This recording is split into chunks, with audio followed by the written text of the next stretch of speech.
The public get what they fucking deserve sometimes. Yeah, always. Oh, I love that. For once, it's not. But yeah, if you have that as the tagline for opening the show, the public get what they fucking deserve. You could say that about the Amen. Moviescramble podcast as well, couldn't you? That's true. Good morning, Vietnam! I love the smell of napalm in the morning. You're gonna need a bigger boat. I feel the need for speed. Roads? When we're going, we don't need roads. Snakes. What happened with snakes? I'm Spartacus! I'm Batman. I am the Father. Hello, and welcome to the Moviescramble podcast. It's been a wee while. We have all aged badly, but we're all here. Tonight it's a full house. With me are both Thomas and Mary, and I'll let them both introduce themselves and tell me how wonderful they've actually been over the last wee while. Mary, how are you doing? I'm very good. I have aged horribly. That's what Glasgow winter does to you. As my wife has pointed out to me, it's been raining here since June, and she's thoroughly sick of it. So, yeah, I can fully sympathise with you. As I previously mentioned, also on the pod is award-winning author, raconteur, and currently half-cut. Half-cut man of the week. Thomas, how are you doing? Good. It's just like Hemingway would have wanted, basically. But no, I'm quite good. And you're right. And your lovely wife is also right. It's just done nothing but rain forever, it feels like. And sometimes you go, do you remember that day was dry? And you're supposed to look at that day with fond memories and not complain about it. It was 2014, and that was the last one you can remember. I mean, it's just rubbish, the weather. But the lights are getting lighter. Sorry, the nights are getting lighter, so something to look forward to. Yep, it's not pitch black at absolutely. 3 o'clock anymore. Yeah, it's nice looking out from a wee window in my room and actually seeing daylight past sort of 3:30, 4 o'clock in the afternoon. So yes, it's all good. Today we are going to have a bit of a general discussion. We are in the middle of awards season at the moment. While we are actually recording, the BAFTAs are ongoing, so we will actually be able to talk sort of live about some of the runners and riders, the winners and losers, if you like. In a couple of weeks' time, I think it's the 10th of March, is the Oscars as well, which for reasons, well, it was due to the various strikes, they're actually held back for a couple of weeks, just to give more time for stuff to come out and actually people to actually attend the Oscars as well. And obviously that's all been sorted now. So yeah, it's all full steam ahead for that.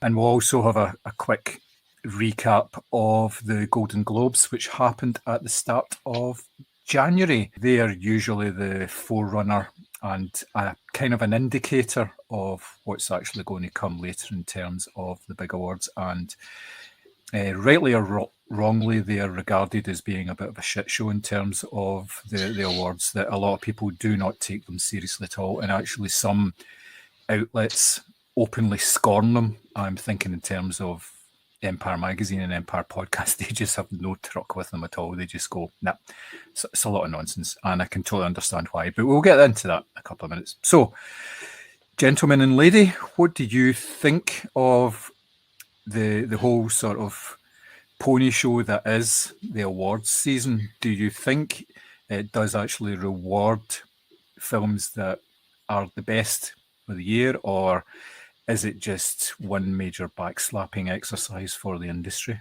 Mary?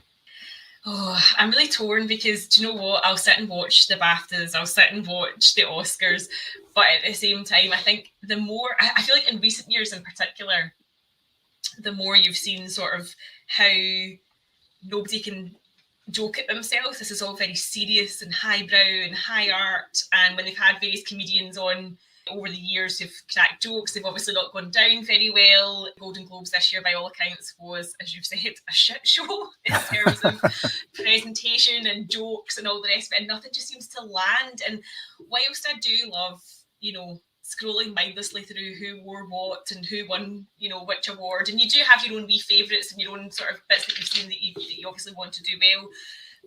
But I think the whole thing of it, a lot of the awards really need to take the brooms from out their arses, because it's almost become a parody of itself and just how serious it's all become, as opposed to what should be a celebration of craft. It doesn't necessarily feel like that anymore.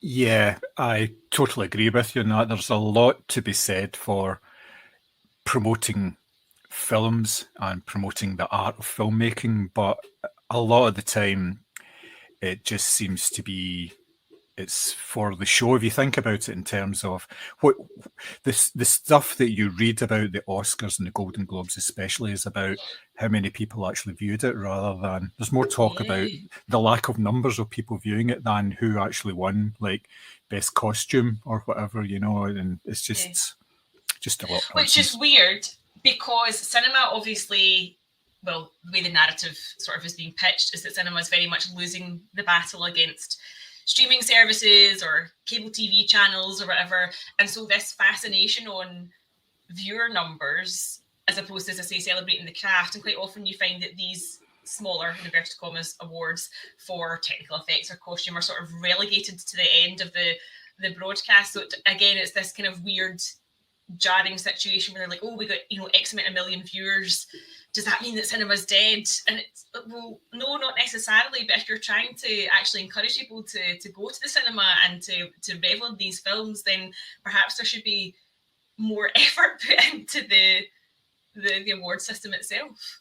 And that's not even touching on representation or anything like that. That's simply just the way they're broadcast.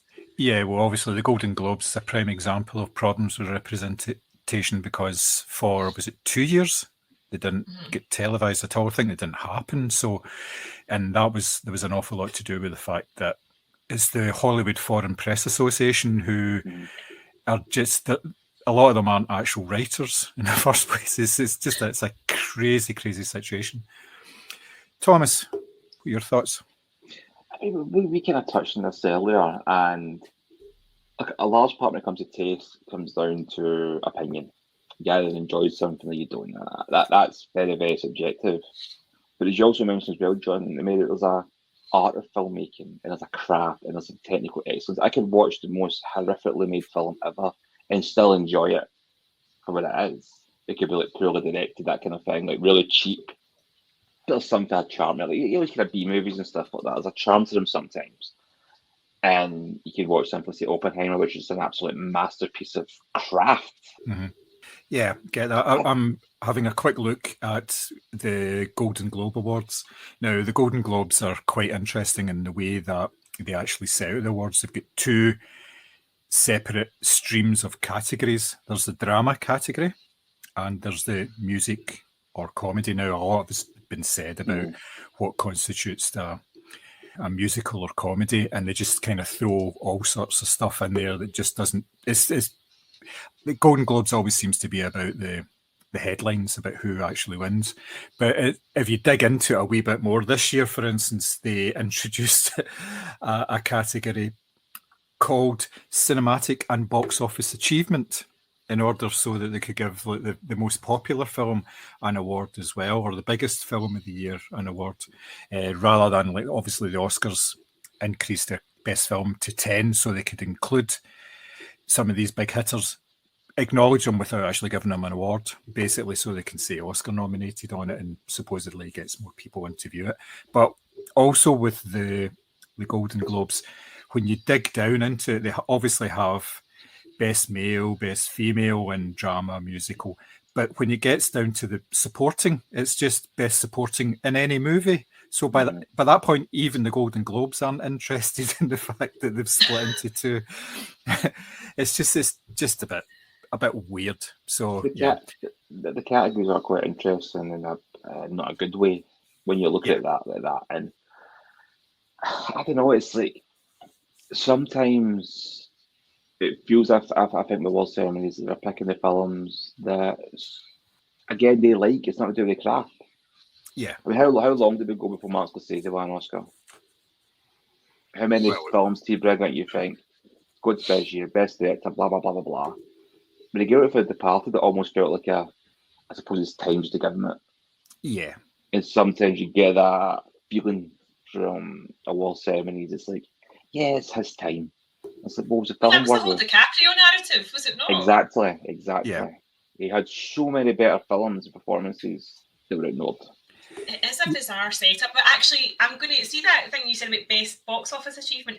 I actually don't hate that, because I feel like that is a chance for films that maybe wouldn't be, again, deemed worthy in inverted commas in other categories to get some sort of recognition on some level. So I'm not entirely opposed to it, but at the same time, it also feels like you may have the crumbs. Yes. It doesn't quite feel like a proper award.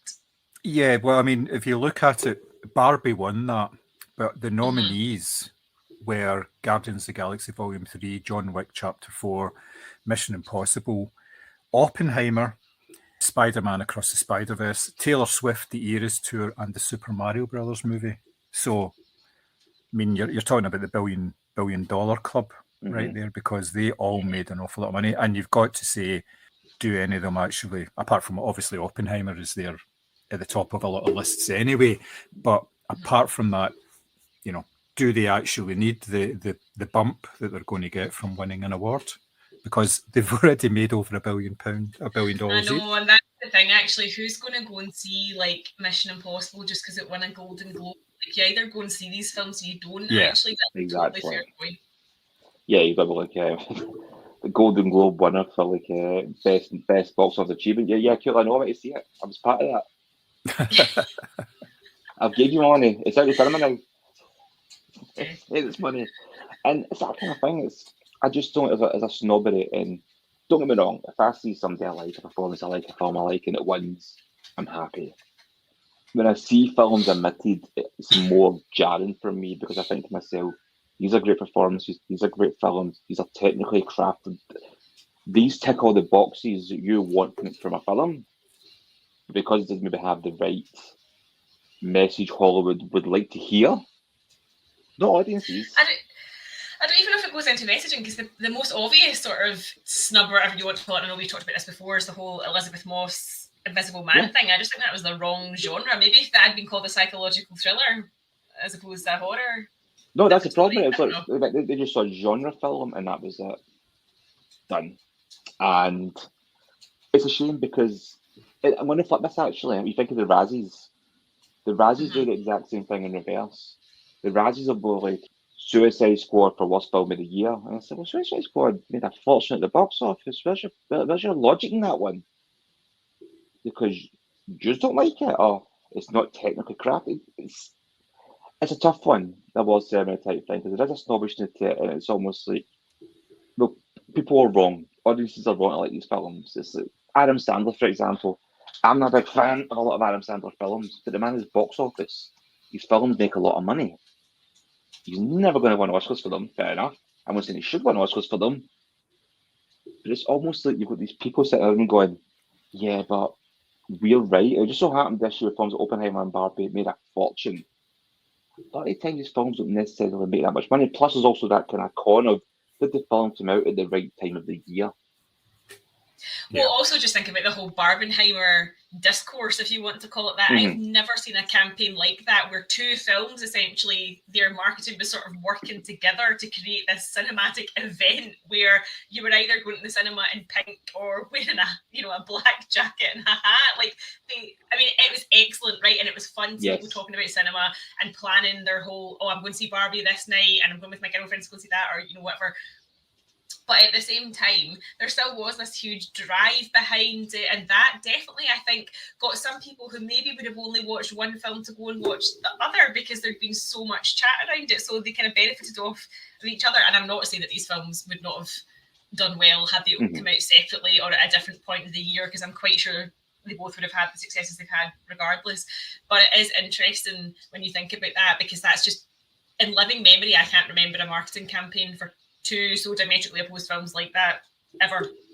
Yeah, I mean, it was genius in that kind of sense, in terms of just how organic it was and how it was capitalised on, how it was kind of driven for social media, and it was effective and it was great. Because you got these two films that are so different in so many ways, but probably at the same time, if you dive into it, very similar in other ways, in terms of their backgrounds, their production especially.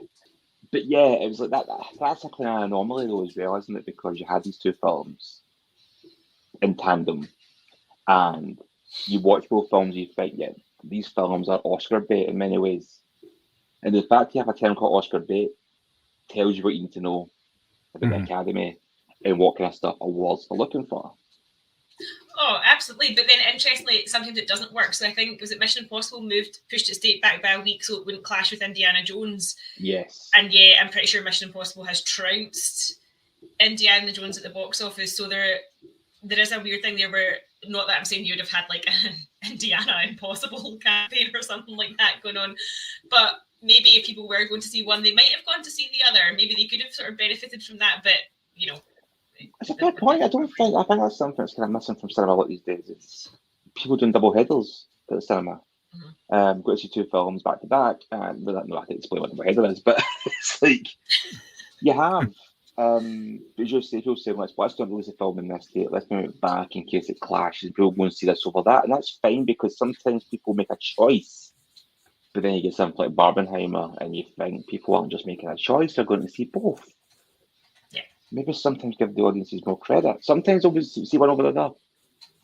But when it's two massive films, I think they're going to see both. Like, if you release, let's say, Cobweb in the same week as Mission Impossible, yeah, maybe they're going to see Mission Impossible over Cobweb, and Cobweb is forgotten about.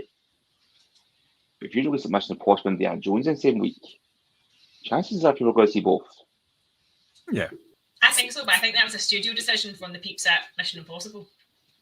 And I suppose in many ways it didn't do them any harm, but I mean, if they released that the same week as Indiana Jones, you've noticed it in the second week more than anything, I think, because that was a film. I mean, again, my personal opinion, but a lot of people felt very similar.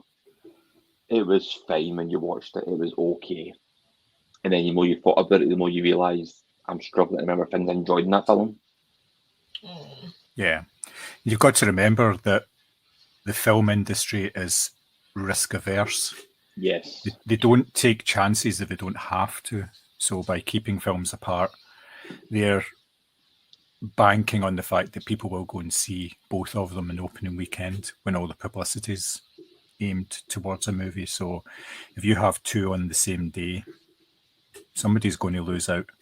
Now, I mean, in terms of the Barbenheimer thing, I would argue that Oppenheimer probably did maybe double the business that it would normally do if it was released maybe a week before or a week after the Barbie film, because it was just caught up in that phenomena. Because Chris Nolan films, apart from the Batman ones, tend not to make like hundreds. Well, they do obviously they do very nicely for themselves. What do you say? They wash their face, but they tend not to do like massive big business because they are regarded as sort of art house films, if you like. But obviously, which is insane when you think about it, because I don't think of his films as art house. I think of them as blockbuster. Yeah, but he's managed to sort of, he can like sort of straddle that divide. Yeah, he's like cerebral. Cerebral, you're right though. It does. It makes like cerebral blockbusters in a sense because they're massive spectacles, but they do require a bit of thought.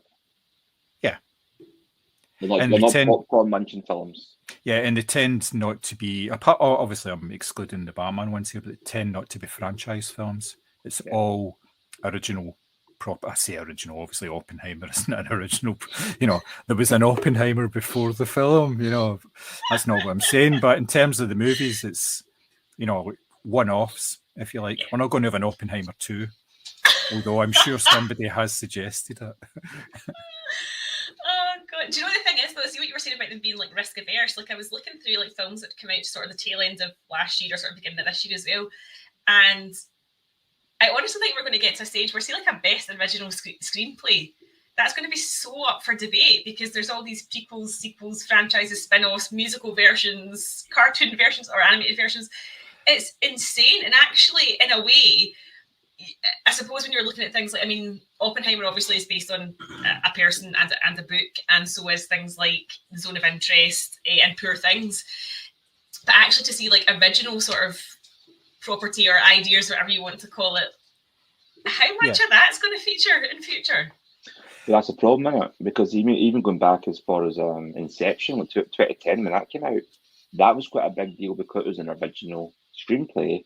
It was a blockbuster studio film, was given a big budget and made a fortune, and people kind of thought, excellent, that's going to open the door for more. And Hollywood went, of course not, don't be stupid. Here's some more Marvel films. And there's the whole thing about what is an adapted screenplay and what is an original screenplay. Yeah. In the BAFTAs, Barbie and Maestro are regarded as original screenplays. They're not adapted screenplays. But because I thought Barbie was adapted. Yeah. No, but in the Oscars, Barbie is adapted screenplay and Maestro is original screenplay. Now, obviously, Barbie, they're saying that Barbie is based on a plastic toy, but Maestro is obviously based on the life of Leonard Bernstein. So, really, it's not really original, is it? Right, no, I absolutely do understand the distinction, but at the same time, yeah, it does feel like more people, I'm going to just float this out here as an idea, more people are familiar with the concept of Barbie and her personality and her sort of attributes than they are with those of Leonard Bernstein. Yeah, true, but I mean, is it down to the story level or is it down to the recognition of what it actually is, Because if you think about it, it's obviously it was an original screenplay, wasn't it? Because they started it from scratch. There isn't any previous Barbie stories like that. Maybe they feature characters, but then again, so does the Bernstein story. That features characters that have already been established. It's a weird one, and it's just an example of how different organisations do things in a different way. Yeah, I can't even think of an example off my head now, but like a couple of times I've seen adapted screenplay in the past and thought, original screenplay and thought, it's a no. Yeah. I'm trying to think of an example. Is Oppenheimer original or adapted? It must be adapted because it's based on a book. It's adapted, because it's stated it was based on a book, so yeah. And it didn't win. As opposed to a person. Just a book. It's just a book. Yep. It's a shame we don't get a post-credit scene in Oppenheimer. What would they do? The big bomb? Aye. See, that's Oppenheimer 2. When they actually show the other two bombings, the real ones, just to test. Yeah. This time with the sound. Oppenheimer 2, the destroyer of worlds is back, and he's pissed off. Right, so let's go on to the BAFTAs then. We shall have a wee chat about them. Now, the BAFTAs is the British Academy of Film and Television Awards, but they have the same sort of categories as other ceremonies. They actually had to introduce a British film category because a couple of years ago there was such an outcry that they were just exactly like the Oscars because they weren't actually promoting British film in any way, so they've had to actually put this category in. Now, there is an argument for saying, well, why are not all categories done in that way? Why is it an outstanding British film? Surely it should just be British film and international film, if you like. What do you think about that? Well, we had a kind of conversation about this in the group chat the other week when I was talking about whiteness in films. And I find the argument for that was essentially, you think of most films are just best action film, best drama, best musical, best comedy, whatever. They have best Asian film, best foreign film, and things like that. Mm-hmm. Is that's not what they're again? I think they're creating a category to get more films in. It feels like, I don't think it's needed. I thought it was more to do with I'm saying grassroots. I can't think of a film that's won the best British film recently. It's been like a small indie or something like that. But I thought it was more to acknowledge the fact that BAFTA does do outreach work and obviously encourages young British filmmakers into the industry by giving them access to, roles or funding or whatever. So I kind of thought that's where that category was supposed to sort of start out. It obviously it doesn't necessarily represent that now. Yeah. I mean, if you look at the outstanding British film category, of which we'll talk about the winner in a moment. It's the likes of All of Us Strangers, How to Have Sex, Riley and Saltburn. Now Wonka's in there as well. Poor Things is in there, and Napoleon is in there. Well, keep getting to that. You know, and of course the winner was The Zone of Interest, which rather bizarre. Well, I don't know if it's bizarre or not, but it also won the film in not in an English language BAFTA as well. So see, that's where it starts getting a bit tricky, doesn't it? Because yes, they had that with the Oscars. We get best animated film, and animated films started getting nominated for best film. Yeah. So, what trumps what here? Well, there's obviously in the film not in an English language category, there's also Anatomy of a Fall, which ostensibly is French, but various languages. There's so much. And there's a lot of English in that. Yeah.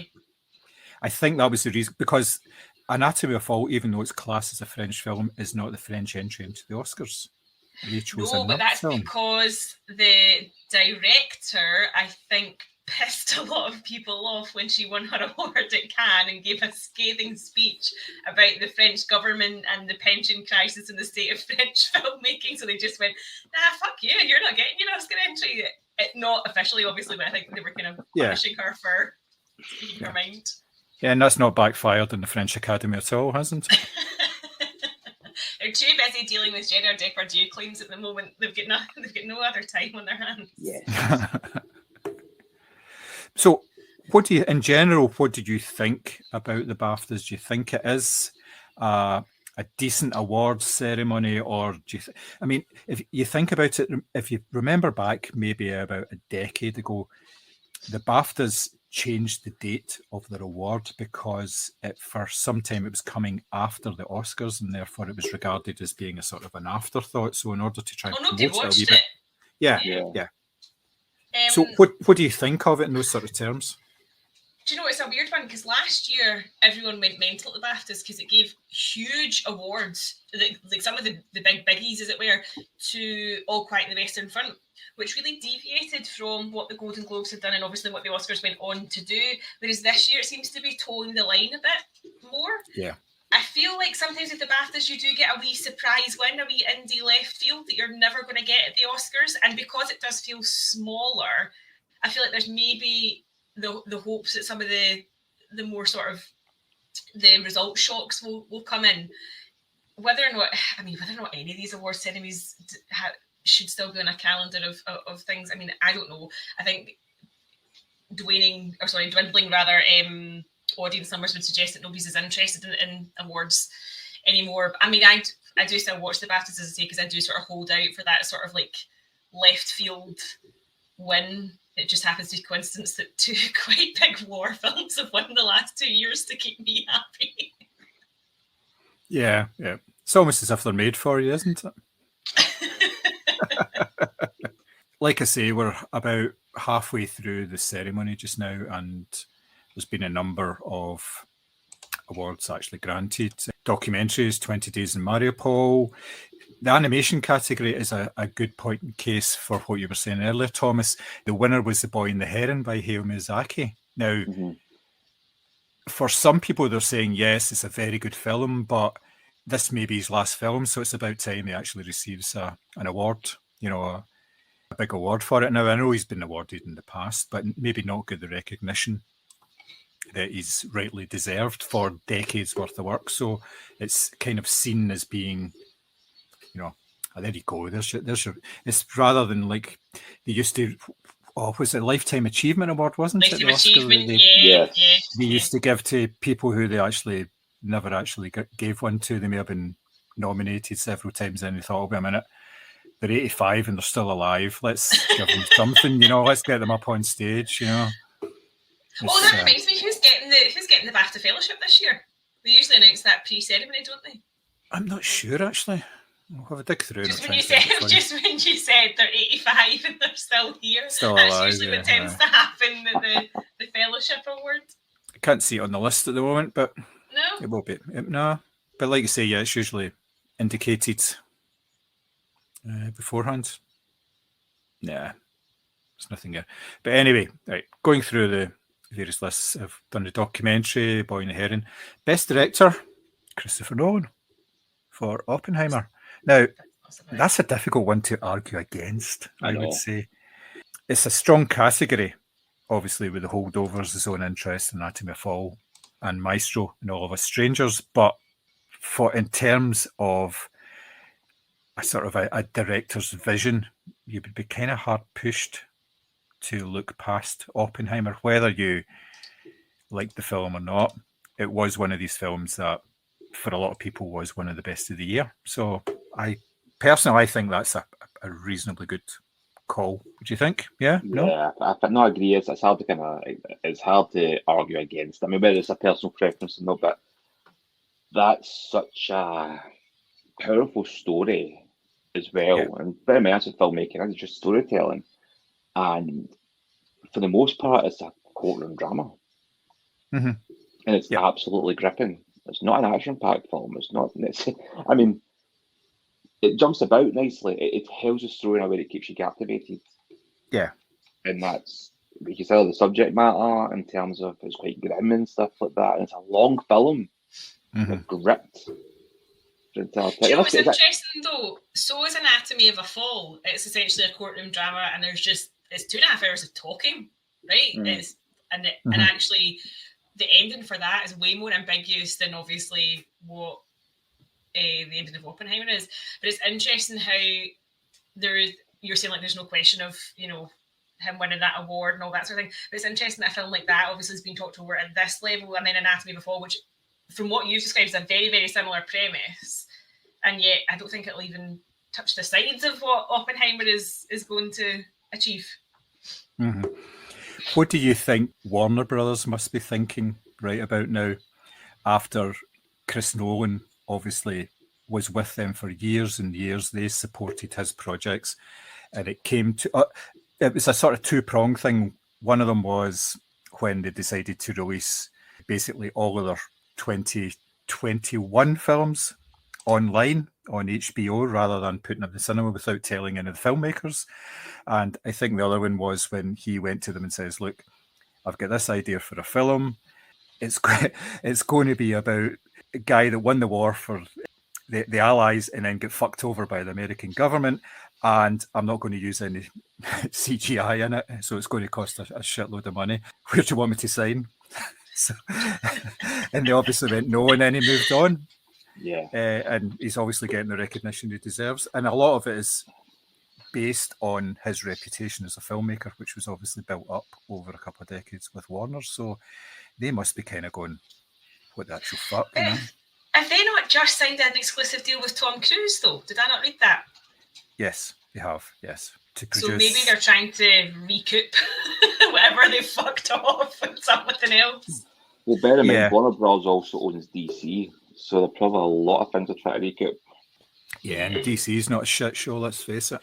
It's not getting any... Put it this way, in the last couple of months, it's not got any clearer as to what's going on there. I mean, that could be a whole podcast discussion on its own. The sort of where that's actually gone, and it is not any clearer than it was before James Gunn took over it, because there's so much speculation about stuff and nothing's been made. You just get drips of information about it, so it seems to be following the same sort of strategy as before. But is Marvel and Disney doing any better at the moment? It kind of feels like they're holding their own touch paper and striking the matches with a lot of stuff at the moment. Yeah. Well, Marvel are committed to an awful lot of stuff at the moment, so they're committed to a certain number of movies. They've announced movies and TV shows which are already in production, so they have to kind of follow through with those. But then you've obviously got external factors that, after Endgame, people got a wee bit fed up with just pretty much, there was a lot of similar stuff. They were introducing new characters and stories and stuff, but it wasn't as compelling. You couldn't see the through line. And then there's the whole Kang thing as well, which is just, it's just unbelievable. Interestingly, and small spoiler can I do this for Best Supporting Actor? You can, yes. So Robert Downey Jr. obviously won Best Supporting Actor at the BAFTAs for Oppenheimer, and in his speech, he said that it was basically like, oh, I played a guy called Tony for 10 years, and then Chris Nolan gave me the chance to regain some credibility. That was his speech. So it kind of feels like he's done a sort of like, fuck you, MCU, and I'm not actually sure why. Aye, well, Especially, I think it. On you go, Thomas. No, I was going to say, I mean, especially the fact that the MCU kind of helped rebuild his reputation seems a bit harsh. Yeah. I think you could probably take that too as one of just sort of light-hearted way, because let's face it, he did play that character for a long time. Yeah. But yeah. Sorry, John, you're going to say something now. No, on you go. No, I was moving on to something else, so just fire away. No, just regarding the Marvel thing as well, compared to DC, and it's like, at least DC has still got their own separate superhero projects. The Batman, Joker coming out, they still keep things separate. It was a DCU, there was a shit show. There's still a Peacemaker TV show as well, which is really good. The last Suicide Squad film was still very good. It's like they do have a lot of good stuff, things going on. Warner Bros. From a DC point of view. With James Gunn, they're looking to kind of reset things and do something again. And that's fine. The comics do it all the time as well. Mm-hmm. It's not a comic, it's a film. And the thing with Marvel as well is, though, they just keep doubling down on things that aren't working. And they're not listening to people that are saying, we don't like this.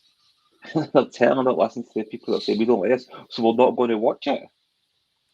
They just keep doubling down on the things that aren't working. Equally, I'm saying Marvel is Disney, it's because it's all on Disney Plus. And equally, I think there's debate as to whether or not Andor is going to get a second season, or there's been delays or something like that. Now, given that was the best, most well-written, lovely fleshed out characters, etc., why delay that and give us more of other stuff that's just not working? Because it's almost like they've created this homogenous formula for things where they're bound to just go by that, and it makes it easier maybe for production, because there's a clip you can find on YouTube, and it's like a supercut of all these writers and directors of Marvel for the last couple of years, and they're saying the same thing.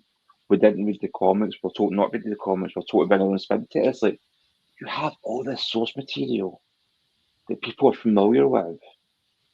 Why you want to do your own thing? Like, for Love and Thunder, Ragnarok comes out, people really liked it.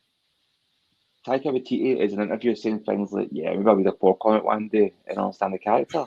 He was going out his way almost to not bring it was like, even say things like, he didn't think the romance was important or something. There's a lot of things he was saying that fans are going, do you understand this character? Because you're making the fourth entry of a film here, part of a franchise. I don't think they do. I mean, I was even reading the other day that Sydney Sweeney said that she wanted her character to arrive a specific way in certain scenes within Madame Web, and her thing was she actually went to the director and the costume department and special effects and went, because this is how she does it in the comic books and the graphic novels. This was all brand new information to everyone working on that film. How is that brand new information? Why haven't you read the source material? That would be like Nolan trying to make Oppenheimer without doing any fucking research as to who was there. But I mean, obviously the general story is there, but it's all the fine details that, fans particularly of these types of films, I think they're looking for. Exactly. They want the nuancy bits. Take something like Iron Man, for example. Iron Man, by all intents and purposes, was fairly low-key for when it came out. The character, it was known as Marvel character. It wasn't necessarily a household name. Marvel didn't have the rights to guys like Spider-Man. They couldn't in the X-Men. They had to go out of the locker and say, shit, who can we make films about here? And they made guys like Iron Man and the Guardians of the Galaxy, for lack of a better term, like B, C, and even fringe characters, and made them household names. Obviously, Captain America was pretty well known. The Hulk, did they even do much for him? It was like they did it because we're making good films. They were tying back to the comics. So Civil War is based in the comic. They've done a lot of wee things here and there, going, well, that character will become that character. They set things up. Now what they're saying is, okay, so you missed Iron Man and all that in Captain America. We're going to just recast them. But it's different characters as well. It's characters you know already, and they're going to play the new Captain America, the new Iron Man, the new Hawkeye, or the new Miss Marvel, for example. Or even I quite like her. All the characters from their new schedule coming up are all the sidekicks or the proteges of characters who are very successful. And I just find that very strange. Like Ironheart is essentially Iron Man. You could come and say, yeah, well, that all happens in the comics, but it's not the same medium. Yeah, and I feel like because, especially, I mean, it's maybe different with other characters, but I feel like because, you know, Robert Downey Jr. was Iron Man for what, 10 years? Yeah. Like that's so well, like that whole premise of him being that character is so well known now that I think that, I don't know, unless they're trying to just like almost like forget all that other stuff happened, I don't know. It's No, but here's what they've done now, right? It's like, I don't know if you've seen the Marvels. No. It's terrible. It's awful. Spoiler alert. At the end of it, they basically try and recreate the Sam Jackson and Iron Man and putting together a team type thing. Then you realise that team, it's Miss Marvel. Bear in mind, Captain Marvel already exists. It's a Hawkeye sidekick. Bear in mind, Hawkeye already exists. It's Ironheart, who, the scientist, builds a suit. Right? New Captain America film's coming out, but it's the Falcon playing Captain America. They're just like, they're just going to take these characters. They're not recasting the characters. They're just bringing you watered down versions of characters you liked. Let's put Natalie Portman as Thor. It's like, no, let's keep those characters. All I'm hearing is I'm not getting my Mahershala Ali Blade. There's rumours, and again, this is an example where Disney just do not listen to people if this is true, and I believe that is true as well. It's going to involve Blade and his daughter. Who wants this? Exactly. It's not exactly, and to bring it back to what we're talking about, it's not like it's Oscar bait anyway, so why are you trying to shoehorn in all this other stuff? Yeah. I mean, but also Marvel had a great opportunity for getting characters like Ghost Rider back, characters like Blade, to create this darker spin-off horror feed. Yeah, but they've probably looked at the Universal dark universe and thought, fuck, we better not try that. Well, they didn't even need to go that far. They looked at Scott Derrickson's Doctor Strange 2 and went, no, it's not Marvel enough for us. So you're out. Bring in Sam Raimi, one of the most iconic horror directors ever, in some homogenized Marvel film. I have seen it, but I've kind of forgotten. With the wisecracking young female sidekick, which they just have in every Disney film, whether it's Lucasfilm, Disney, the Marvels, it follows the same formula. I know most films do, but they've got this really homogenized formula. You think, I'm watching Indiana Jones, it could have been The Last Jedi. Mm-hmm. You know, they're just beat by beat by beat is all very similar. And audiences are going, we don't like that, and they're going, well, tough, because that's what we want to make. Which is weird because they're saying like, oh, we've brought in, Phoebe Waller-Bridges to, a BAFTA darling herself, to, write the script for Indiana Jones, or we're bringing in, as you said, like Sam Raimi or whatever to direct, and yet you don't get the flavour of any of that because it's so edited or watered down or whatever it is. Like, you don't get a script that feels like it was written by Phoebe Waller-Bridges or whatever it is. I think you do. It's bizarre. I think you actually do in the case of Indiana Jones, but it doesn't work because she has a style that works for certain things. It does not lend itself to an Indiana Jones film, in my opinion. I really like her. I think she's very good. I think Fleabag is absolutely outstanding. You can tell the things she's written in this, and it's jarring because this isn't like an Indiana Jones film. This feels like her film. Okay, that's fair. That is fair. This feels like her movie, and I'm not saying it's her fault. It's the way they've kind of framed it, and you're thinking to yourself, why do you keep doing this? Are you telling me that Mads Mikkelsen is making like wisecracks to camera and like winking as he's doing bad Nazi stuff? I would have preferred that. I was going to say, because that's an Indiana Jones I would go and see. I would have preferred that. But no, I mean, but then you get like even like Doctor Strange, and you get these wee hints of horror on it. But Marvel just kept going, nah, we'll just pull back a wee bit, focus on the humour, focus on the comedy. I'm like, it's not working. Like, there's some really scary, there's some really gruesome horror elements of Doctor Strange. I thought, Yep. see if you lean into that a bit more. Doesn't it been R-rated? Doesn't it be really graphic? But lean into that a bit more. You might actually make a good film rather than another entry of your content schedule. But it's funny because the more we talk about this, the more it does make you understand why the likes of Oppenheimer and Barbie, even though Barbie is an IP or whatever you want to call it, no wonder people absolutely crave stuff like this, because it is original and it is different, and Barbie probably will be part of a franchise because they're already building a Mattel universe as we speak, but people are craving stuff like this much more than the people who would call themselves Marvel fans or DC fans or whatever it is, because at least it's something different. Exactly. I don't get me wrong. You know I'm going to go see Madam Web. You know I'm going to go and see it. I'll go and see any Marvel film that comes out in the cinema. Know, I'll go and see the Sonyverse as well. But the thing is, I am not going to watch all the shows on Disney Plus because I don't like them. What I've seen. You're going to say, but I'm not going to enjoy them. So it's like, why the fuck are you going to sit in the cinema in a mood when you know that you're not going to like this? Just you don't know them very well, do you?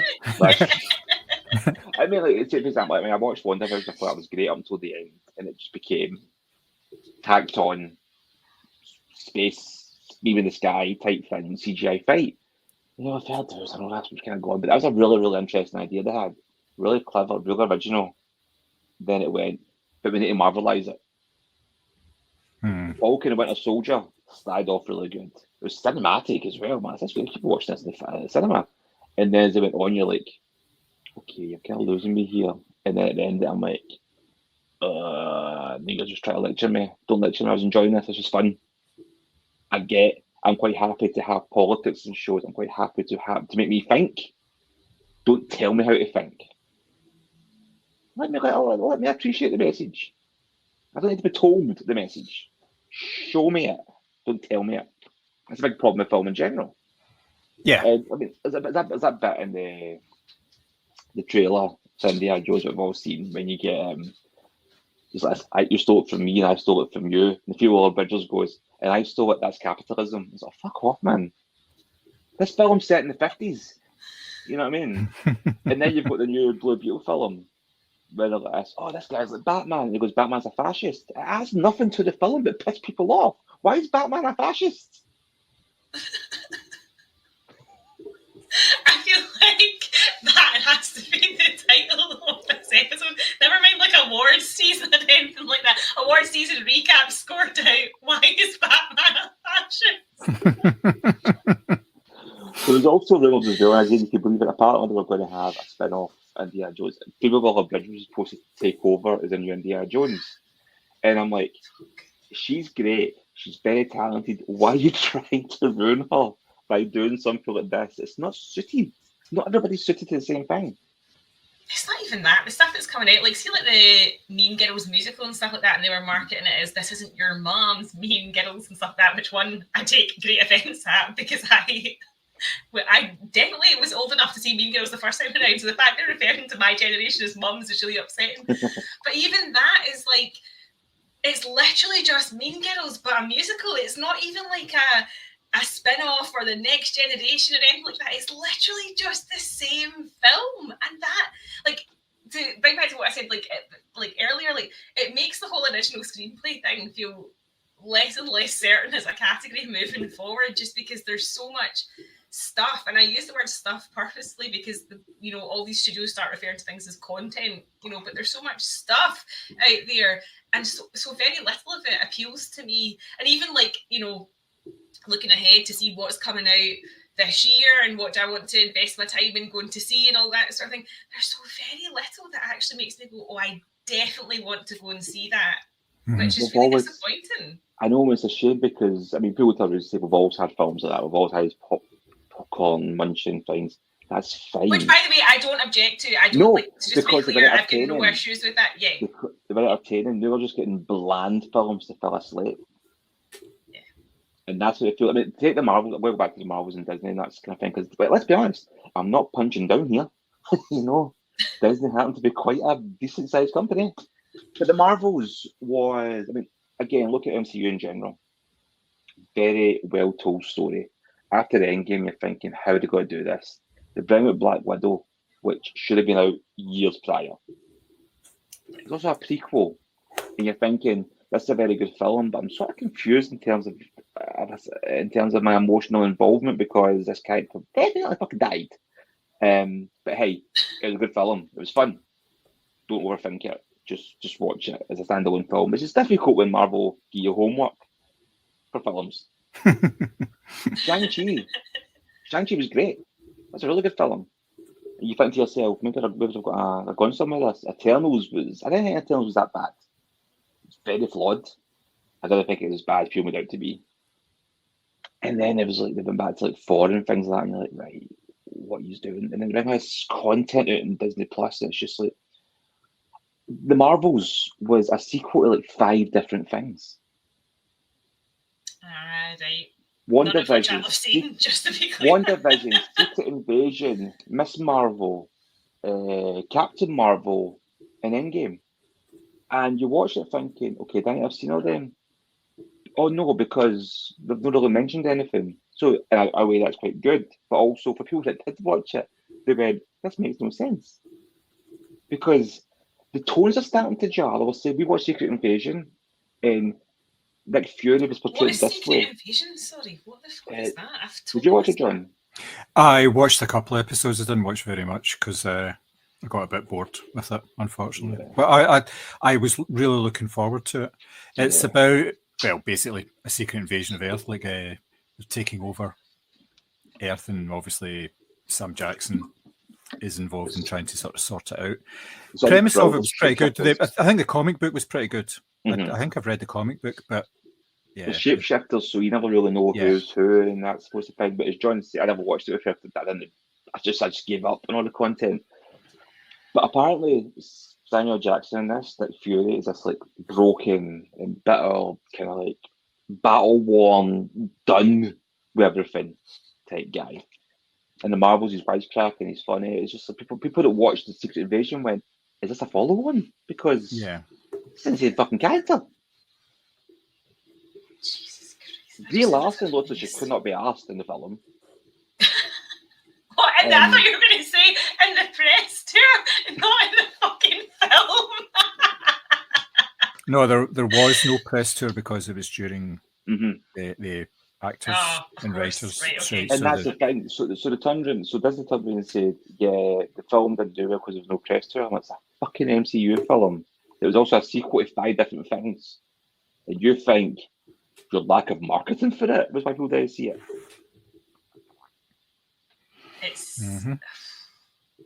yeah. I mean, as I say, I'm totally marveled out in that sense, and I am really craving stuff that's different. And as you say, that I haven't had to do homework to actually watch and enjoy, or just to even take anything from. And that's why, like, things like, you know, even The Holdovers, like, I was absolutely desperate to see that because it just seemed like the perfect type of film for me. And even stuff that's coming out in, like, obviously, like your Maestro and your Saltburn are obviously Netflix films, not cinema films. No issues with that either. But I'm just looking for something that's not attached to 15 other. Saltburn wasn't a cinema film. Aye, so sorry, I know Maestro was as well, but what I mean is, like, they've maybe only done like 10 days or whatever in the cinema, and then they're on this. There people are watching it on Netflix more than they're making the trip to cinema for. Is what I mean. Yeah. I mean, okay, a film like Oppenheimer, for example, I'll go back to that. That's a cinema film. As much as we said not a lot really happens action-wise and things like that, it's a courtroom drama, blah, blah. But there's some scenes you watch in that film, you go, I'm glad I've seen this in the cinema. Yeah. And you don't regret me being, I wish I saw it in the IMAX, I wish I saw it in this. It's incredible. Your cinemas and your awards, so look at, you know, award season and the films that are listed for this again and again. Now, obviously, I said that Saltburn and Maestro work, and people are watching them on Netflix more than cinema. But if you look at the award season, it is the films that have filled the cinemas this year. So your Barbies, your Oppenheimers, that sort of thing, because this is what cinemas are relying on. And I actually think that cinemas now, less and less, are relying on, you know, Indiana Jones didn't do well. Bizarrely, for all the money that it took, Mission Impossible Dead Reckoning did not take as much as they expected. And obviously your Marvel films are, I mean, who knows what the fuck's happening with them. And your Madam Web is open to disaster and all this sort of thing. So your big original pieces, if we're talking about saving cinema, you know, post-COVID and all the rest of it, it's your big originals that are doing that, not your spin-offs and franchises, which is an interesting sort of turn of events. I'm not saying that, you know, next week's Cineworld are only going to be showing like Hungarian indie films from, you know, whatever. They're absolutely not going to do that, but it's just interesting that these are the types of films that are actually, that's what's bringing the money in. That's the thing, though, but also they're not learning because that would require effort. The lazy studios, they've all bring out sequels, they've all bring out spin-offs. They want shared universes, and it's just because it's easier for them to make these films. Yeah, of course. Well, that's why, as I say, that although that Barbie obviously is doing well already, there's talk of a Mattel universe. What the hell? Like, let's not do that. We already had Battleship, the film. Remember that? Yes. Yep. Rihanna was in that. Is that correct? That's right. Yeah. Yeah.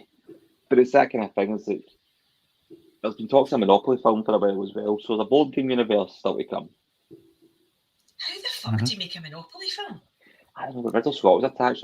That's my right. God. Yeah. Get Ken Loach to do it, and it can be a real study on capitalism, rich people chucking people out of their houses. That's what the Monopoly film should be. I don't think it's when Barbie was a phenomenon of cinema, critically acclaimed, massive. Barbie's a perfect film for a studio because it makes a fortune. We said before, the studio were having a cake and eating it because they're saying, "Oh no, but look, there's all these feminism messages in it, and it's appealing to this and that, and blah blah." But at the same time, we are cashing in like, "Fuck, it's an IP." It's a very interesting movie in that sense.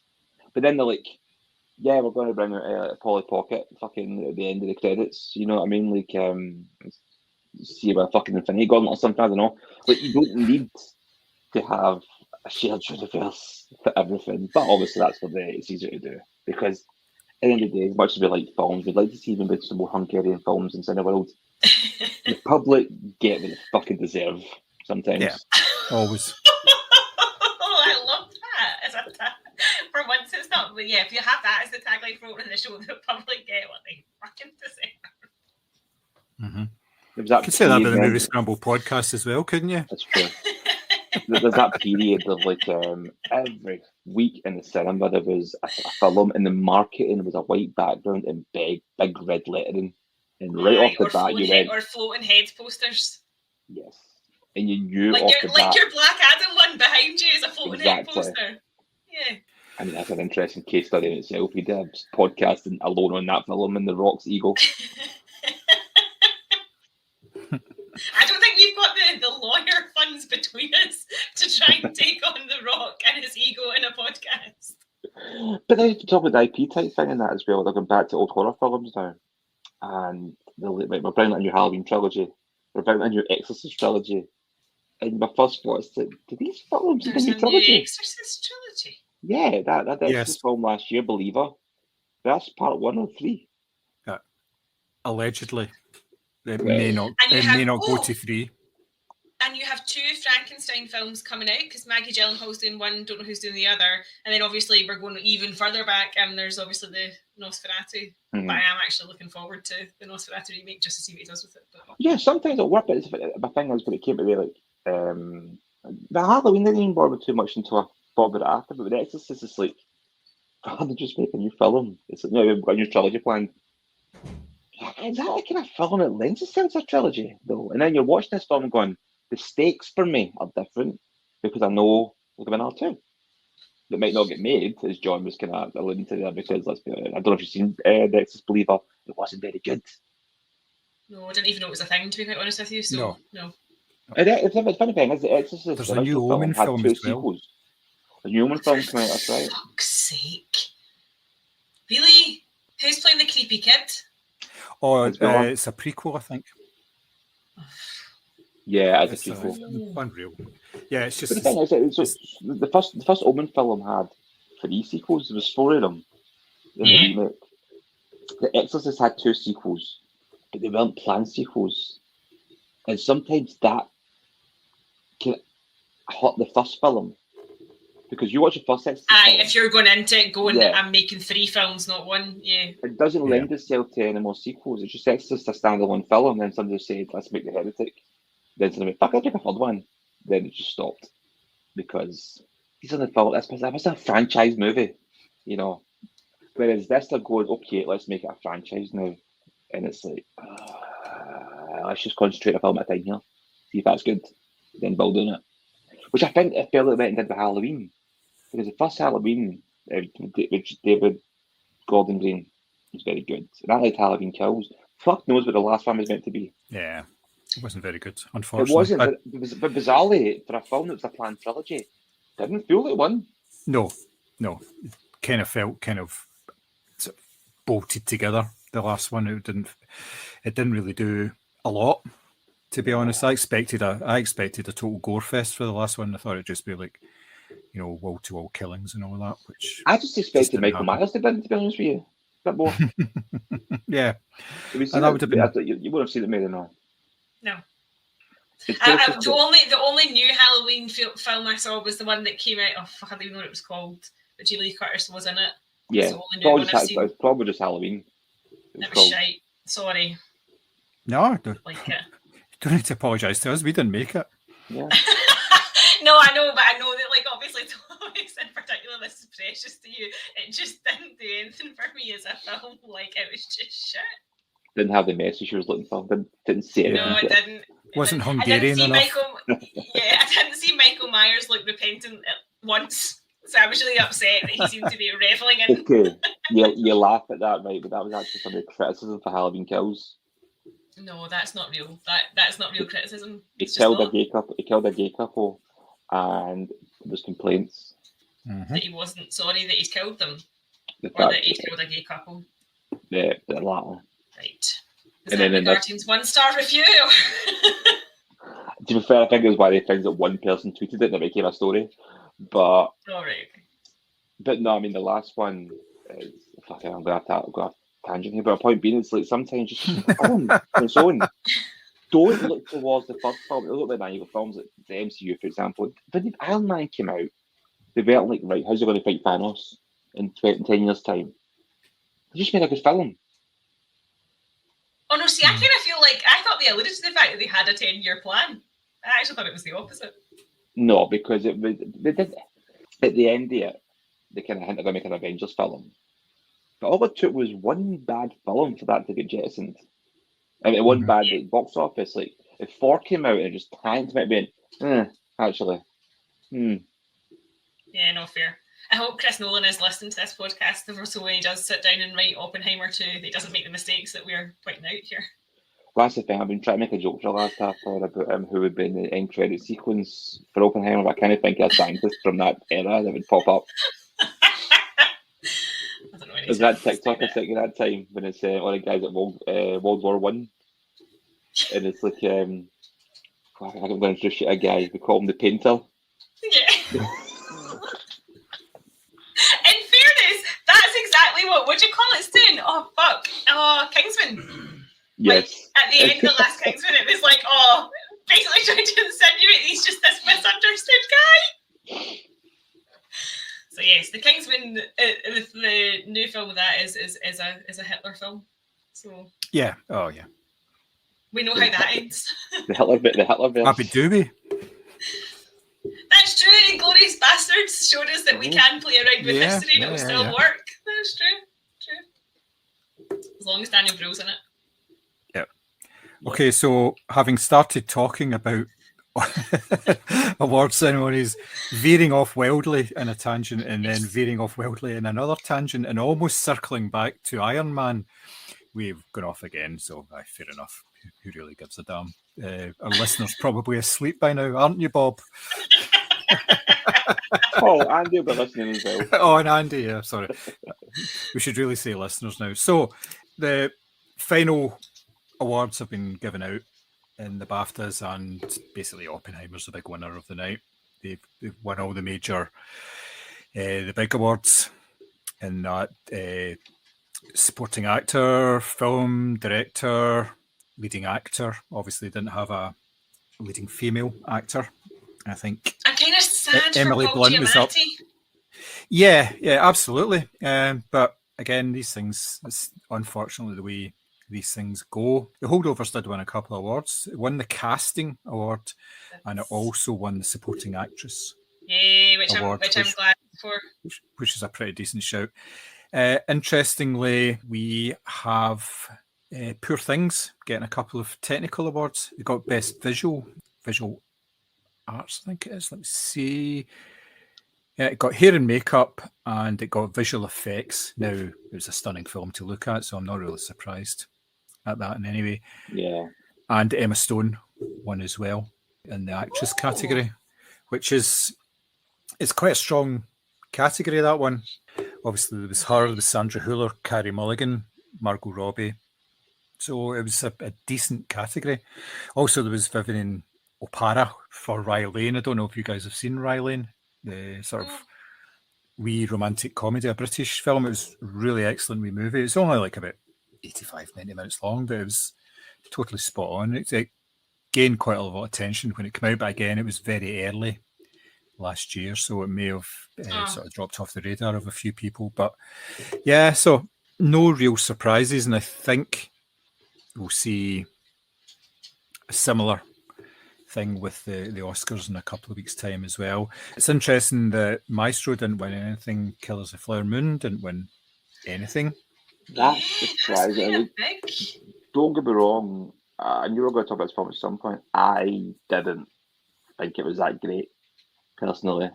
Mm-hmm. But it's the kind of film that's total award bait.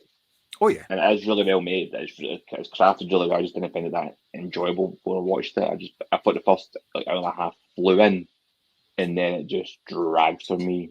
Some great performances, some overrated performances. I think DiCaprio was that good, to be fair. But I'm surprised that didn't get more love. Yeah, even in some of the more sort of technical categories, as they call it. But now there's a whole different BAFTA ceremony for craft awards, isn't there? Because these are just sort of the sort of headline awards, so it could well be that some of them pick up awards in these ones as well. But yeah, so no real surprises and no real controversies either, I would say. Where was Lily Gladstone? Was she? She wasn't nominated. She wasn't even nominated. Really? Yep. Okay. Yeah. See, that's the thing. I mean, don't get me wrong. As much as I can like mention things about Oscar bait and stuff like that, she was brilliant in that film. I didn't think the film was that great. I thought she was great in it. Yeah. But Jesse Plemons was really good in it as well. But yeah, I'm surprised because she seems like a shoe-in for Oscar. Yeah. Yep. Yeah. Yeah, she's a hot favourite for the Oscar.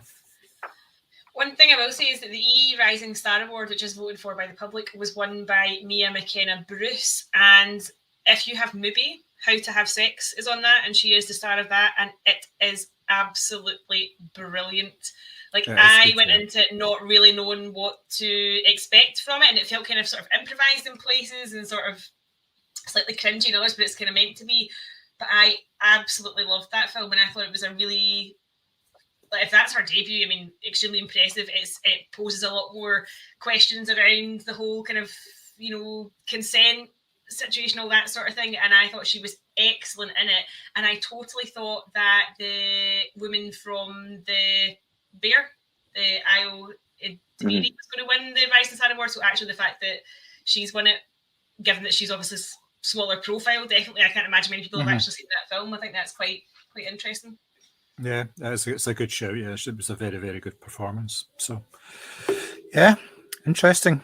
So there we have it. The wee coverage of the BAFTAs and stuff like that. Now, it's still reasonably early in the year, and this is the first podcast that we've done this year. First of many, because we're going to get back on a regular schedule. So thought we'd spend a few minutes talking about what we are individually looking forward to over the next 10 months or so, towards between now and the end of the year. Just a quick sort of run through of what people are actually looking to. So start with you, Thomas. What's your sort of interesting highlights for the year? To be honest, I've never really looked to see what's coming out. To be honest with you, for me, when it comes to, as much as I've been kind of like badmouth and Marvel and stuff like that, it's still the films I look forward to. I look forward to blockbusters Yeah. I look forward to a film. I think to myself, I want to see this in the cinema. No, I could wait till it comes on streaming because Yeah. it won't make much difference if I sit and watch it lying on the couch compared to watching it in cinema. I can't really think of a lot that's coming out that I'm really excited for. I just can't take it week by week. I'll check the Mhm. cinema listings and go, what's out? You know, it's not a great answer, but I just really can't think of anything off the top of my head, and I'm like, I'm really looking forward to seeing that this year. All right, cool. No problem. Mary, There have is you some got a good spread? stuff. You've got a spreadsheet, haven't Yeah, you? I've got a spreadsheet, yeah. you know fine well. There's some good stuff. I just thought I'd stick to sort of the kind of biggies. So the Nosferatu remake, I am desperate for. It's one of my favourite films of all time ever, and I'm desperate to see what he does with this. Inside Out 2. Again, I know it's a sequel and I'm horrible, but I did actually really love the first one, and they're introducing anxiety as a character, which, again, it's like they're making films just for me. And again, the other three that I'm thinking of, and this is horrible, they're all spin-offs and the sequels and stuff like that I'm saying, but I saw the Deadpool and Wolverine trailer from the Super Bowl, and that did make me laugh a little bit, so there's that. There's Furiosa, the Mad Max spin-off, which I think looks quite good. And then also, when I was looking this morning, they're making a Kingdom of the Planet of the Apes, which, because I love those films so much, has kind of sort of drawn me into that. But I'm going to make a point this year of trying to go and see more stuff like The Holdovers, like your Occupied City, all that sort of thing, because actually that is as much as I've listed literally, 5 or 6 films that are, content that already exists, I'm going to try and make a point this year of going to see more sort of indie, smaller films, because I feel like that's what I need in my life as much as the big blockbusters. Yeah. I suppose just like thinking as you said that, Mary, but Joker 2 coming out is like with sequels. I'm very intrigued for that. I love the first one. I'm very curious to how to do this one. Alex Garland's got a new film out as well, talking about smaller films. Civil War, but sometimes going to say you mentioned Deadpool 3. But yeah, I kind of have to really kind of think about that because I'm looking forward to Deadpool 3. I saw a trailer last week. It looks fun, but it's also, it seems so far away as well. A lot of the films I'm looking forward to are still quite a good bit in the future. That'll be your summer. That'll be your summer blockbusters, yeah. Yeah, no doubt. For myself, Dune Part 2, which is out in a couple of weeks. Oh my God, how can we miss that? It's literally out in 2 weeks' time.